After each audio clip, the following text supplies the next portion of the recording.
હરિભજો એમાં સાચો સુખ છે. અતિ વ્યભિચાર પણ બહુ સારું નથી. કારણ કે આ જે તમે જેના ઉપર અભિમાન જે આ શરીર ઉપર કરી રહ્યા છો,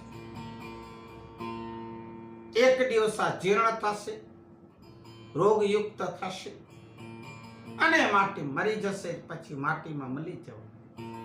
માટે ચેતી જા પ્રાણી, તો ચેતી જા. ઉપદેશ દેવે સાત સુજાના, થકે પુકારીએ પુરાના. ઉપદેશ દેવે હજી સંત સુજાના,